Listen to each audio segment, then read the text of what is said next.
시작.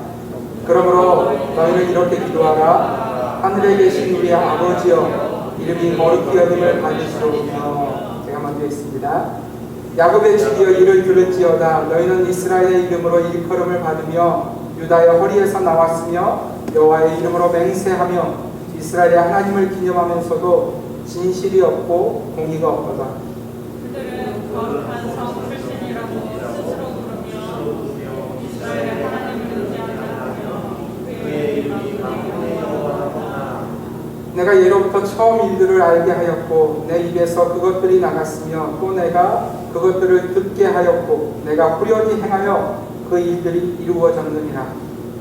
내가 알거니와 너는 완고하며 내 목은 쇠의 힘줄이요 내 이마는 이곳이라.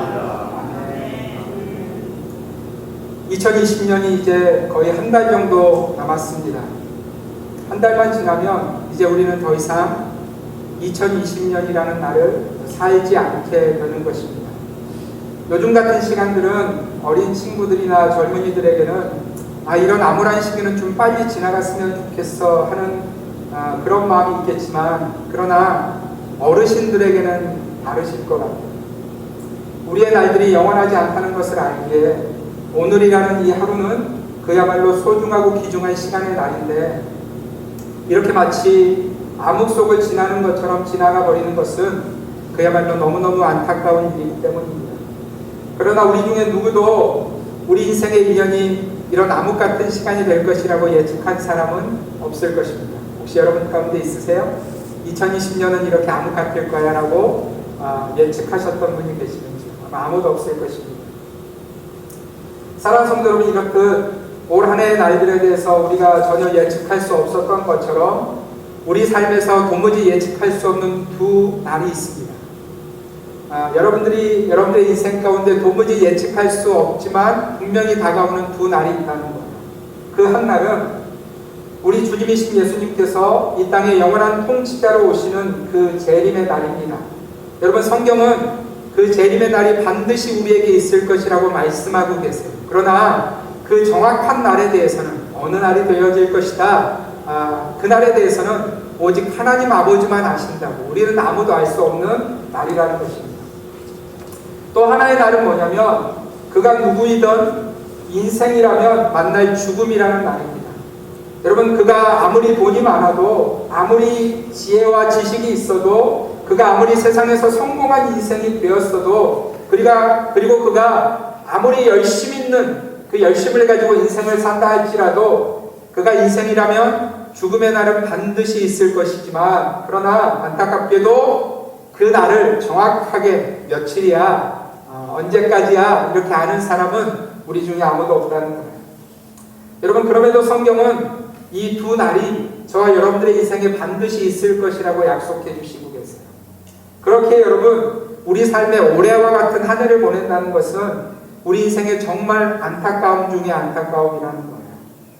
그러나 혹시 여러분, 저와 여러분들이 안타깝게 올해를 이렇게 지나는 것을 안타깝게 여기는 이유가, 올 한 해 내가 집에만 갇혀 있었어, 혹은 내가 하고 싶은 일들을 하지 못했어 하는 정도의 이유라면 그건 역시도 안타까운 일입니다. 왜냐하면 여러분, 만약 우리가 이 코로나 바이러스 없이 한 해를 살았는데, 만약 그 삶이 하나님 없는 열심으로 가득한 삶이었다면, 심지어는 하나님을 향해서 대적하고 반역하는 그 열심으로 가득한 한 해였다면, 어쩌면 오히려 여러분, 올 한 해 이 멈춤은 그야말로 은혜 중에 은혜의 시간이라는 것입니다.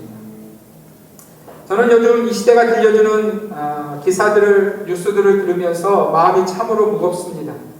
여러분, 이 전염병의 시대, 여러분, 그저 일어난 일이 아니라 모든 것이 하나님의 섭리와 뜻 가운데 일어나는 것을 믿는 성도인 저로서는 이 전염병에도 불구하고 이 시대의 사람들의 관심이 오직 자기 자신에게만 있는, 그리고 그렇게 되지 않으면 언제든지 들고 일어나는, 자신의 목소리를 내는 그런 시대의 모습이 저는 참으로 안타깝습니다.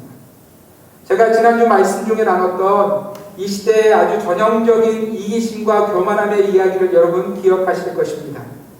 한국에 사는 한 일본인 연예인의 남편 없는 출산의 이야기 기억하고 계시죠? 그 여자는 결혼하지 않고 자신의 나이가 더 들기 전에 아이를 낳고 싶다는 그런 생각으로 일본의 정자은행을 통해서 임신을 하게 되었고 아이를 낳았어요. 그런데 제가 제 마음 가운데 무거움으로 받는 것은 어떤 것이냐면 이 일에 대해서 한국의 아주 유명한 신문사 중에 하나에서 기사를 썼는데 이런 제목의 기사가 나왔어요. 그 여자 연예인의 이름을 쓰면서 누구누구의 말 옳았다 라는 제목으로 쓰여진 기사였어요. 여러분, 제가 그 기사의 제목과 기사의 내용을 보면서 제가 정말 정신 나간 시대를 살고 있구나라는 생각이 들었습니다. 여러분, 그 기자는 지금 이 시대의 상황 속에서 그 일의 가치를 판단하면서 그것이 옳았다라고 마치 그 연예인처럼 자기가 하고 싶은 일을 하지 못하는 한국 사람들 참 불쌍하다, 한국이라는 나라가 이런 것을 방해하고 있다라는 그런 의도를 가지고 그 기사를 쓴 거예요. 마치 이런 겁니다. 그 여자 연예인은 일본인이었기 때문에 그 일이 가능했지만 한국인인 너는 그렇게 살 수 없어. 그렇게 자유롭게, 그렇게 쿨하게 네 인생을 살 수 없어. 이거 어떻게 생각해? 이런 기사의 내용을 쓴 거예요. 여러분, 제가 그 기사를 읽으면서 제 안에서 이렇게 분노가 올라왔어요. 그래서 제 안에 있는 분노를 통해서 이 시대를 다시 한번 깊이 생각해 보았어요. 그리고 제가 내린 결론은요, 이건 단지 어떤 신문사 한 기자의 생각이 아니라 이 시대 모든 사람들이 이런 생각을 가지고 있구나. 이 시대 사람들은 다 자기가 하고픈 대로 사는 세대이며 누군가가 그렇게 하지 못하도록 막는 것에 대해서는 틀려. 그건 틀린 일이야. 이렇게 말하고 있구나라는 것을 깨닫게 되었습니다. 사랑하는 성도 여러분, 다 하고 싶은 대로 삽니다. 다 하나님이 없는 것처럼 살고 있는 시대라는 거예요. 다 스스로 하나님 되어서 그 인생을 살고 있다는 것입니다. 사랑하는 성도 여러분, 이것이 오늘 주님이 말씀하신 말세의 증거라는 것을 여러분 기억하고 계실 것입니다. 바울이 디모데에게 보냈던 디모데후서에 보면 디모데후서 3장에 보면 말세에는 고통하는 때가 이를 것이라고 바울이 디모데에게 가르쳐 줍니다. 그러면서 여러분, 그 고통하는 이유의 첫 번째 이유가 뭔지 아세요? 자기를 사랑하는 것. 말세에는 고통하는 때가 이르는데 그 이유가 바로 자기를 사랑하는 것이라는 거예요. 한 주간 이런 시대를 살고 있는 우리에게 우리는 어떻게 신앙을 지켜낼 수 있을까? 우리 주님의 교회 성도들은 이 마지막 세대 가운데 이 자기를 사랑함으로 고통하는 세대, 하나님을 떠나고 있는 시대 가운데서 우리는 어떻게 이 신앙의 본질을 지킬 수 있을까를 제가 묵상하고 기도하다가 주님이 제게 주신 말씀이 이 주기도문의 말씀이었어요. 사랑하는 성도는 주기도문은 단지 주님이 우리에게 기도의 어구로 가르쳐 주시고 있는 그런 정도가 아니라는 것을 아셨으면 좋겠어요. 어떤 종교는 그렇게 기도한다고 하잖아요. 이렇게 정해진 기도의 문구가 있어서 그거 그냥 외우기만 하면, 암송하기만 하면 능력이 되는 것처럼 말하는 종교가 있기도 합니다. 그러나 여러분, 예수님이 우리에게 가르쳐 주시고 있는 이 기도는요, 그런 정도의 수준이 아니라는 거예요. 이 주기도문에는 사실 신앙의 본질이 무엇인지가 담겨져 있어요.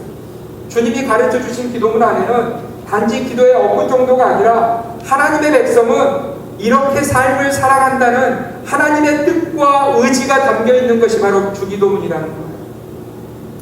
여러분, 그래서 우리는 주님으로부터 주기도문이 무엇인지를 다시 한번 들을 필요가 있습니다.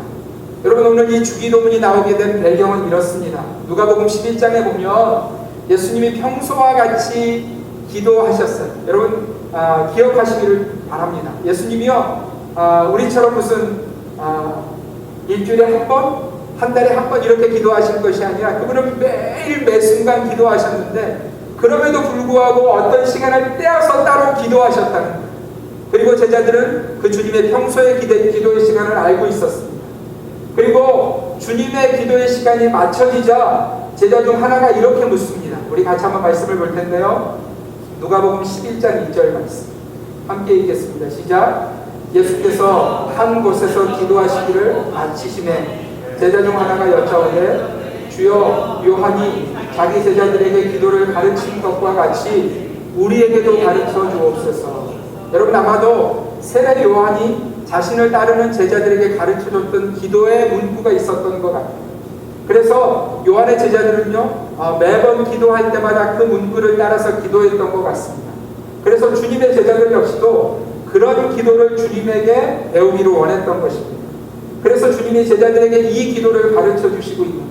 그런데 여러분, 제가 다시 한번 말씀드리지만 이 기도는 그냥 암송하라고 주신 억구 정도가 아니라 예수님은 이 기도 안에 신앙의 본질이 무엇인지, 하나님을 믿는 자는 어떤 삶을 살아가는지를 보여주시기 위해서 이 말씀을 하고 계시다는 거예요. 여러분, 그 첫 구절이 바로 오늘 본문의 말씀인데, 하늘에 계신 우리 아버지여 라는 말씀이에요. 하늘에 계신 우리 아버지여.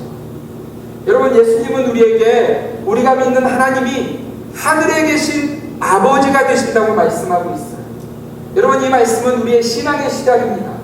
여러분, 여기서 하늘에 계신이라는 이 말씀은요, 단지 우리가 바깥에 나가서 보는 하늘 정도만을 말씀하고 있지 않아요. 왜냐하면 여러분이 예수님이 말씀하신 하늘에 계신 이 하늘을 원문 성경에 보면 단지 단수로 하늘 이렇게 말하고 있지 않고요, 하늘들에 계신 우리 아버지여 이렇게 되어져 있어요. 여러분, 이 하늘들에 계시다는 말씀은요, 하나님이 이 모든 만물의 주인이시라는 것을 우리에게 가르쳐 주시는 말씀입니다. 하나님은 이 모든 것의 창조주이실 뿐만 아니라 이 모든 것을 지금도 다스리시며 섭리하고 계시는 주인이신 분이 그 하나님이시라는 것을 우리에게 가르쳐 주시고 있는 거예요. 사랑하는 성도 여러분, 우리의 삶 가운데 이 말씀을 언제든지 기억하시기를 바랍니다. 여러분의 삶 가운데 여러분이 믿는 하나님이, 여러분이 지금 예배하는 하나님이 하늘들에 계신 아버지라는 사실을 기억하셨으면 좋겠어요. 왜냐하면 우리가 이 하나님이 이 모든 만물의 주인이시라는 것을 잊을 때 우리의 삶에 다가오는 가장 티피컬한 증상이 있어요. 그게 뭔지 아십니까?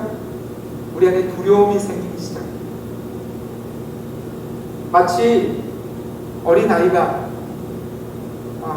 아빠의 손을 잡고 엄마의 손을 잡고 큰 모래 갔다가 그 사람들 많은 곳에서 아버지의 손을 놓친 거예요. 어머니의 손을 놓친 거예요. 여러분, 그러면 아이는 그때부터 두려워하기 시작합니다. 혹시 여러분의 삶에 요즘 알 수 없는 두려움으로 인생을 살고 계시는 분이 계십니까? 그 두려움 속에서 어찌할 바를 모르고 헤매고 계시는 분이 계세요? 그렇다면 확인해 보셔야 돼요.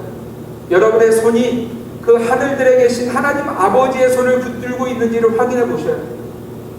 사랑하는 성도 여러분, 인생의 두려움은요, 결코 이 세상의 어떤 것들로 해결되어지지 않습니다. 여러분이 가진 두려움, 그 두려움은 결코 이 세상의 어떤 문제 때문이 아니라고 주님은 우리에게 가르쳐 주시고 있어요. 사람들은 종종 이렇게 생각하죠. 내가 평생 돈 때문에 고생할 사람이면, 나 돈만 있으면 내 인생에 이 두려움 없을 거야 라고 착각합니다. 또 어떤 사람 평생 건강 때문에 고민하고 고생한 사람이라면 이런 마음 가질 수 있어요. 내가 이 문제, 이 건강의 문제만 해결되면 나 두려워하지 않고 인생을 살 거야. 혹여 여러분, 가정에 대한 문제, 평생 무자비하고 술에 쩔어서 한량으로 살았던 아버지 밑에 있었거나, 아니면 전혀 사랑을 주지 못하는 어머니 밑에서 내 인생을 살았다면, 혹은 내 자녀들의 인생 문제를 통해서 내가 평생 고민한 사람이라면 이런 생각 가질 수 있어요. 나 이 문제만 아니면 나 두려워하지 않을 수 있어. 그러나 여러분, 절대로 그렇지 않습니다. 사람들은 이렇게 착각하고 있는 거예요. 그 문제가 내게 두려움을 준 것이라고 착각하고 있는 거예요. 아니에요, 여러분. 여러분, 그 거대한 몰 속에서 그 아이가 지금 울고 두려워하는 이유는 무엇입니까? 사람들이 지금 많이 다가오는 그 사람들 때문에 두려운 것이 아니에요. 그 몰 속에 있는 어떤 거대한 인형 때문에 두려운 것이 아니에요. 그 아이가 지금 울고 있는 이유는 아버지의 손을 놓쳤기 때문이라고 성경은 우리에게 가르쳐주고 있는 거예요. 사랑하는 성도 여러분, 우리 인생의 두려움의 이유는 이 세상의 어떤 문제 때문이 아니라 우리가 하늘에 계신, 하늘들에 계신, 어디에나 계시며 전능하신 우리 하나님 아버지의 손을 놓쳤기 때문이라고 성경은 말씀하고 있어요. 오늘 하나님께서 이사야서를 통해서 그 아버지의 손을 놓쳐버린, 두려워하며 방황하고 있는 이스라엘 백성들에게 이렇게 말씀하고 계세요. 우리 이사야 48장 12절 13절 말씀 함께 읽겠습니다. 시작.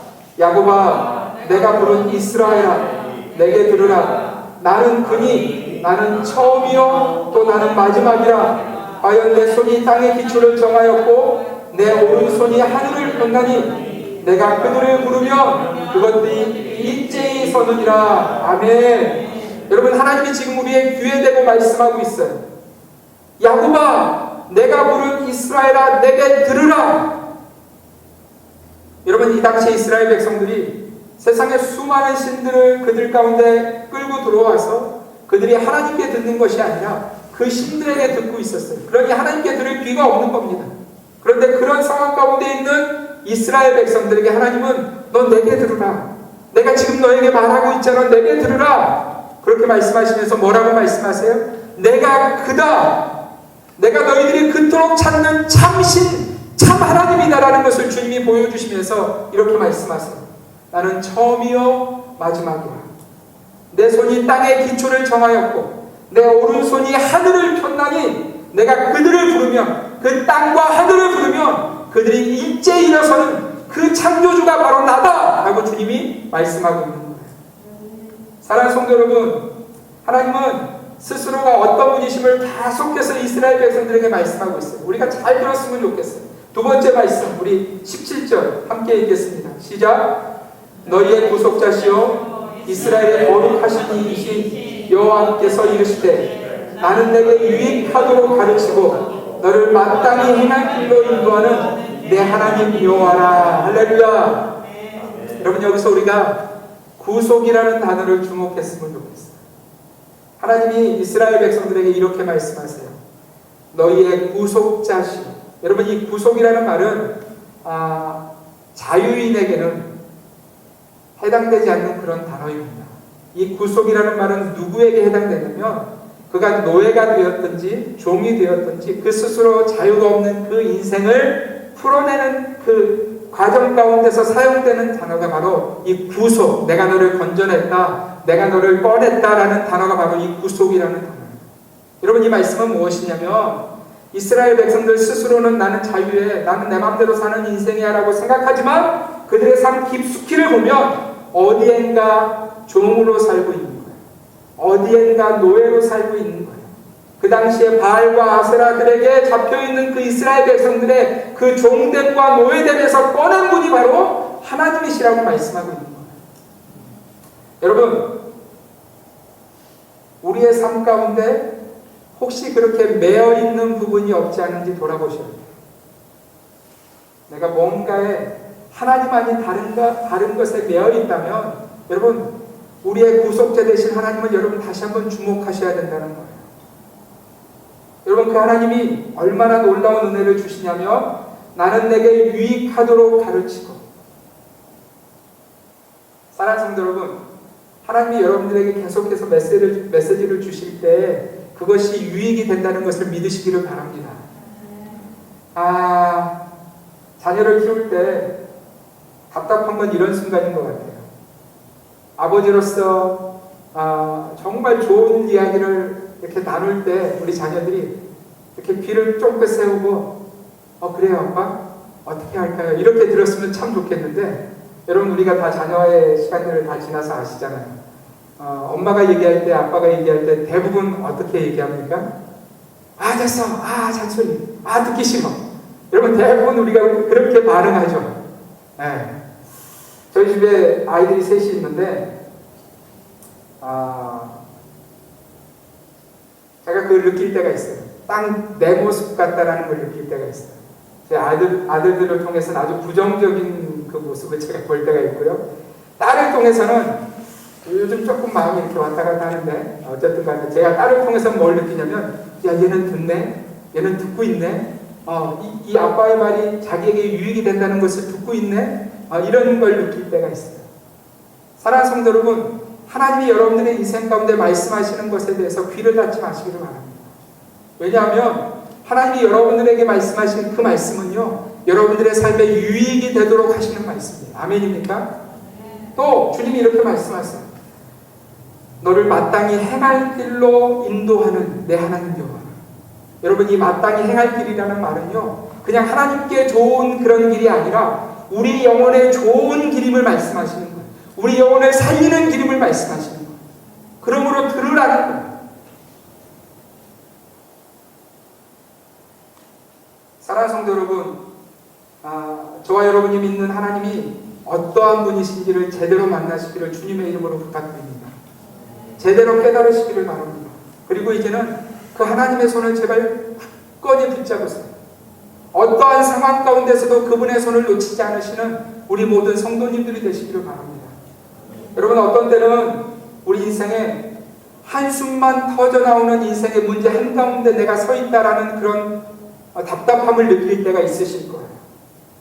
여러분, 그때 우리가 믿는 분이 하늘의 하나님, 하늘들의 하나님 아버지라는 것을 기억하시기를 바랍니다. 제가 이 말씀을 준비하다가 문제 많은 우리에게 참으로 귀한 하나님의 사람의 모습을 보여준 성경의 사람이 누구일까를 묵상하다가 이 사람이 떠올랐어요. 여러분, 그는요 우리보다 훨씬 더 심각한 문제 한가운데 서 있습니다. 정말 빠져나갈 구멍이 도무지 보이질 않아요. 살아갈 삶의 방향이 도무지 보이지 않았다는 거예요. 그 앞에 있는 모든 자들이 그를 향해서 일제히 이를 갈고 있었다고 성경은 기록하고 있어요. 심지어 그들의 손은요 이 사람을 향해서 던질 돌이 준비되어져 있었어요. 그런데 여러분, 우리 같으면 두려워서 어찌할 바를 모를 것 같은데 성경은 이 사람에 대해서 뭐라고 말씀하시냐면 그의 얼굴이 천사의 얼굴 같았다라고 말씀하고 있어요. 여러분, 문제 한가운데 둘러싸여 있는 거예요. 나를 향해서 모든 사람이 이를 갈고 있어요. 돌을 던지려고 준비하고 있어요. 근데도 그 상황 가운데서도 그는요 천사의 얼굴을 하고 있다는 거예요. 도대체 어떻게 이게 가능한가? 여러분, 그 이유를 성경이 이렇게 가르쳐줍니다. 사도행전 7장 55절 56절 함께 읽겠습니다. 시작. 스데반이 성령 충만하여 하늘을 우러러 주목하여 하나님의 영광과 및 예수께서 하나님 우편에 서신 것을 보고 말하되 보라, 하늘이 열리고 인자가 하나님 우편에 서신 것을 보노라 한대. 할렐루야. 사랑하는 성도 여러분, 스데반의 문제는 해결되지 않았어요. 세상의 눈으로 보면 문제가 해결된 것이 아니라 더 악화되었습니다. 그런데 믿는 자 중에 아무도 스데반을 향해서 야, 문제 때문에 죽었네 이렇게 말하지 않아요. 오히려 우리는, 그리고 성경은 스데반을 문제에 붙들리지 않은 자, 문제를 훨씬 뛰어넘어 하늘의 삶을 산 자라고 성경은 우리에게 가르쳐줍니다. 여러분, 그 능력이 어디서부터 나왔다고요? 그렇습니다. 하늘을 우러러 주목하여 하나님의 영광과 및 예수께서 하나님의 우편에 서신 것을 보고. 사랑하는 성도 여러분, 스데반이 무엇으로 문제를 이겼다고요? 그렇습니다. 주님이 우리에게 가르쳐 주셨던 하늘에 계신, 하늘들에 계신 우리의 아버지여, 그 하나님을 주목했더니 스데반은 넉넉히 이긴 자가 되었다고 우리에게 가르쳐주고 있습니다. 여러분, 우리 안에 다 문제가 있죠. 저와 여러분 누구나 이 세상의 문제 속에 삽니다. 세상은 그 문제를 푸는 방법으로 어떤 것들을 제시합니다. 가장 많이 말하는 것이 뭐예요? 야, 돈 있으면 해결돼. 성공하면 해결돼. 너 백 든든하면 해결돼. 사람들은 이것을 문제 해결의 방법이라고 이야기합니다. 그러나 제가 아무리 봐도 그들이 가진 그 문제 해결의 방법이라는 것이 문제를 풀지 못하고 더 어렵게 하는 것을 저는 봅니다. 그러나 오늘 예수님은 저와 여러분의 인생에 있는 그 모든 문제들을 우리가 무엇으로 풀 수 있느냐? 하늘에 계신 우리 아버지요, 그 하나님 아버지를 주목할 때 우리 인생의 문제가 풀린다는 것. 사랑하는 성도 여러분, 여러분의 손이 누구를 무엇을 붙잡고 있는지 자세히 보시기를 바랍니다. 혹여 여러분들이 하나님의 손을 놓쳤다면 다시 스데반처럼 하늘에 계신 아버지의 손을 붙드시는 은혜를 누리시기를 바랍니다. 혹여 다른 것 붙잡고 있었다면, 다른 것 붙잡고 여러분의 인생을 살고 계시다면 여러분 그거 내려놓으시고요, 하나님의 손을 붙잡으시는 우리 주님의 교회 성도들 되시기를 바랍니다. 여러분, 두 번째로 우리가 주목해야 될 주님이 가르쳐 주신 기도의 두 번째는 이름이 거룩히 여김을 받으시오며입니다. 여러분, 하나님의 백성의 사명은 여기 있어요. 우리가 이 땅을 사는 이유는, 우리가 이 광야 같은 세상을 지나가는 이유는 오직 한 가지입니다. 우리의 창조주 되신 그 하나님의 이름을 영광스럽게 그 이름이 거룩히 여김을 받으시도록 하기 위해서 우리 인생이 있다는 거예요. 여러분 이사야 42장 8절에 보면 하나님이 이렇게 선포하고 계세요. 우리 함께 읽겠습니다. 시작. 나는 여호와이니 이는 내 이름이라. 나는 내 영광을 다른 자에게 내 찬송을 우상에게 주지 아니하리라. 아멘. 여러분 선민 이스라엘 백성들의 사명이 무엇이라고요? 그들은 그들 자신의 어떠함 때문에 선민이 된 것이 아니에요. 이 사명을 위해서 하나님이 그저 불러주셨다는 거예요. 그렇다면 우리의 사명도 동일합니다. 여러분 하나님이 우리를 구원하시는 것은요 단지 천국의 사람들을 채우기 위해서 우리를 구원하신 것이 아니라 이 땅을 지나가는 동안 우리의 삶을 통해서 우리의 말을 통해서 하나님의 이름이 영광을 받으시도록 하기 위해서 그 이름이 거룩히 여김을 받으시도록 하기 위해서 우리가 부름받았다는 거예요. 이사야 43장 21절에 보면 주님이 이렇게 말씀하세요. 함께 읽겠습니다. 시작. 이 백성은 내가 나를 위하여 지었나니 나를 찬송하게 하려 함이니라. 아멘. 사랑하는 성도 여러분, 이것이 선민 이스라엘 백성들의 목적이었고요. 그리고 구원받은 그리스도의 십자가의 은혜로 말미암아 구원받은 우리 삶의 목적인 것입니다. 우리는 그분의 이름을 영화롭게 하며 그분을 찬송하는 일로, 그분의 이름을 거룩하게 하는 일로 부름받았다는 것. 여러분, 이 하나님의 이름이 거룩히 여김을 받으시는 일에는요 누구도 예외가 없습니다. 여러분 심지어 모세도 그러했다는 것을 알고 계세요? 민수기 20장에 보면 출애굽한 이후에 이제 이스라엘 백성들의 여정이 약 두 달 반 정도가 지났을 때 일입니다. 여러분 이스라엘 백성들이 얼마나 많았냐면 장정만 60만이었어요. 그러니까 싸울 수 있는 장정만 60만이었습니다.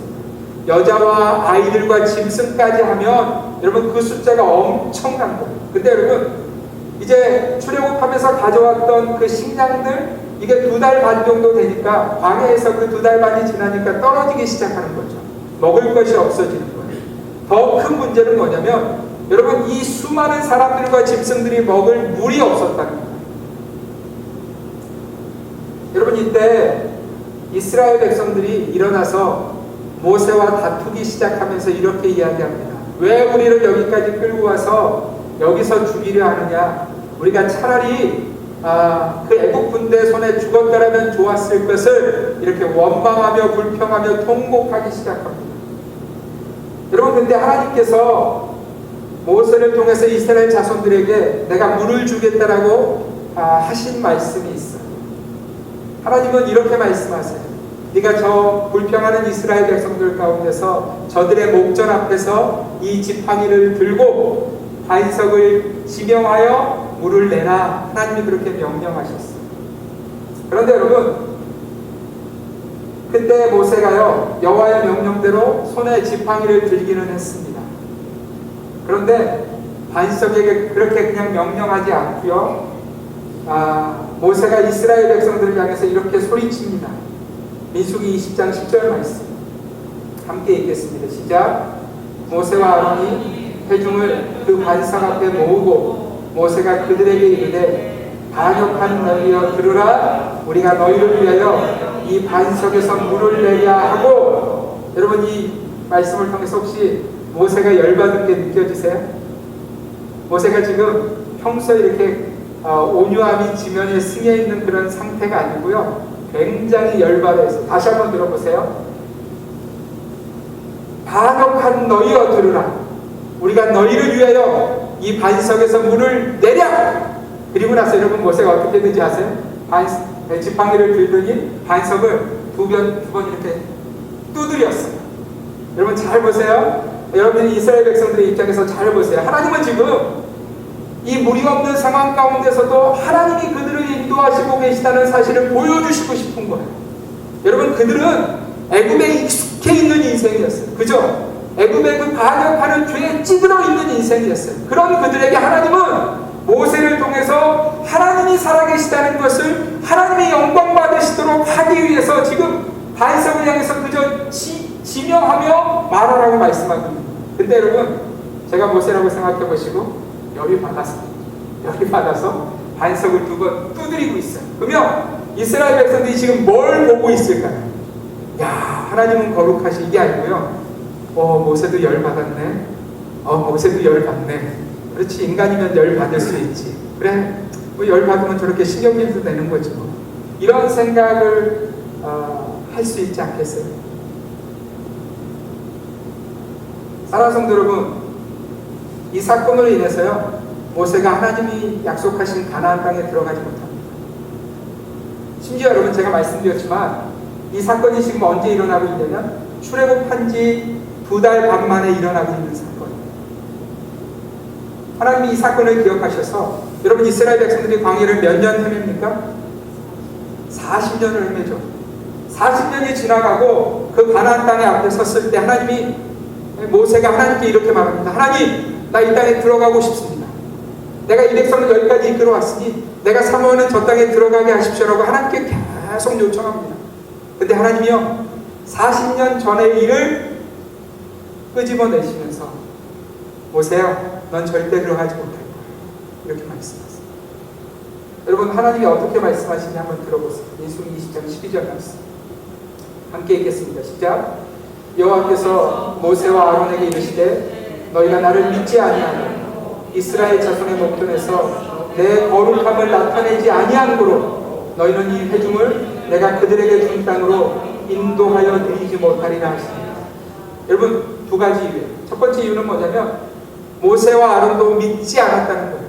여러분, 뭘 믿지 못한 거냐면 단순하게 물이 나올까 말까 이걸 믿지 않은 것이 아니라 그 패역한 백성들을 바꾸시는 분이 하나님이심을 이들이 믿지 않았다는 거예요. 이해가 되고 계세요? 그리고 그 믿지 아니함으로 이들이 뭘 그 순간에 놓쳤다는 거예요? 이스라엘 자손의 목전에서 내 거룩함을 나타내지 않아요. 사랑하는 성도 여러분, 모세의 역할은 뭐냐면 그가 하나님이 아니에요. 그는 하나님의 손에 붙잡힌, 마치 자신의 손에 붙잡혀 있는 지팡이처럼 하나님의 영광을 드러내는 지팡이가 모세였다는 거예요. 그런데 그 모세가 하나님의 거룩함을 드러내지 못하고 자신의 무엇인가를 드러내는 그 순간 하나님은 그것을 기뻐하지 않으셨다는 거예요. 여러분, 이 말씀을 읽으면서 어떤 생각이 드세요? 저는 이 말씀이 종종 두렵습니다. 여러분, 우리는 종종 이렇게 이야기하고 싶어해요. 모세도 인간인지라 화를 낼 수 있잖아. 아마 여러분도 다 동의하실 만한 그런 상황이고 사건 아닙니까? 그죠? 60만이 한꺼번에 일어나서 지금 모세와 아론을 향해서 불평하고 원망하고 마치 죽일 것처럼 달려들고 있는 그런 상황이에요. 하나님이 그 놀라운 기적을 10가지나 홍해의 기적을 베푸시고 여기까지 2달 반을 이렇게 이끌고 내가 지금 수고해서 이끌고 왔다는 것을 말하고 싶은 거죠. 여러분, 우리의 삶에서 그런 순간들이 있어요. 내 가정에서, 내 직장에서, 내 인생에서 내 수고가 자꾸 떠오르는 순간이 있어요. 그래서 자녀들이 어떻게 하면 되게 서운해집니다. 야, 이 미국 땅에 가서 엄마 아빠가 얼마나 수고했는지 알아? 아니, 남편인 내가 얼마나 수고했는지 알아? 당신만 수고해. 나도 아내로서 처절하게 수고했어. 이렇게 이야기하고 싶어 하는 때가 있어요. 여러분, 교회 더욱 그렇지 않습니까? 작은 교회지만 내가 이 교회 위해서 얼마나 수고하고 있는지 알아? 이렇게 이야기하고 싶은 때가 우리 누구나에게, 특별히 목사인 저에게는 더 큰 유혹이 납니다. 그런데 여러분, 이 말씀을 기억해야 돼요. 이 말씀을 기억하셔야 돼요. 우리는요, 하나님의 손에 붙들린 지팡이에 불과하며 저와 여러분들의 사명은요, 그분의 이름이 영광을 받으시도록 하는 거예요.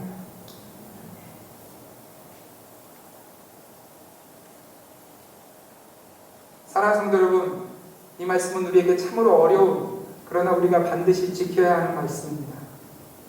우리 한 사람 한 사람은요, 하나님의 이름이 거룩히 여김을 받으시도록 창조되었다는 거예요. 그래서 우리는 어떤 상황 속에서도, 어떤 형편과 처지 가운데서도 하나님의 이름이 영광을 받으시도록, 그분의 이름이 거룩해지도록 우리의 삶을 사셔야 한다는 거예요. 사랑하는 성도 여러분, 여러분의 삶을 통해서 하나님의 이름이 거룩히 여김을 받으시도록 하십시오. 삶의 순간순간마다 내 삶의 목적이 하나님의 이름이 거룩히 여김을 받도록 하기 위해서 내가 부름받았다는 것을 기억하시기를 바랍니다. 그래서 우리 주님의 교회가 이곳에 존재하는 목적 역시도 하나님의 이름이 거룩히 여김을 받는 것이 되어야 할 것이에요. 여러분, 세상 사람들에게는 이 사명이 없어요. 그들은 이 놀라운 사명을 알 리가 없습니다. 그들은 결코 하나님의 이름이 거룩히 여김을 받으시는 일에 관심이 없어요. 오직 자기 마음, 자기 기분, 자기 뜻에만 관심이 있기에 그저 하고픈 대로 그들은 인생을 살아갑니다. 그러나 성도인 우리는 그렇게 살 수 없어요. 우리는 알기 때문입니다. 올 한 해가 이렇게 지나가고 우리의 삶이 영원한 것이 아니라 마치 2020년의 마지막이 우리에게 다가오는 것처럼 우리 인생의 마지막이 다가오며 그날에 우리가 하나님 앞에 설 것을 알기에, 여러분, 우리의 삶은요, 하늘들에 계신 하나님 아버지, 그분의 이름이 거룩히 여김을 받도록 하기 위해서 부름받았다는 것을 알기에 우리는 더욱 깨어있는 주의 사람으로 오늘을 사셔야 한다는 거예요. 어떤 때는 바보처럼 보일 때가 있습니다. 어떤 때는 세상이 저거 바보 아니야? 우리를 향해서 이렇게 대놓고 이야기할 때가 있어요. 그러나 사랑하는 성도 여러분, 우리의 부르심은 주님의 이름을 영광스럽게 하는, 주님의 이름을 거룩하게 하는 그 일이라는 것을 기억하시기를 바랍니다. 우리 송기찬 장로님이 몇 주 전에 소천하셨는데 그 어간에 우리 이영수 권사님이 제게 매번 하신 말씀이 있어요.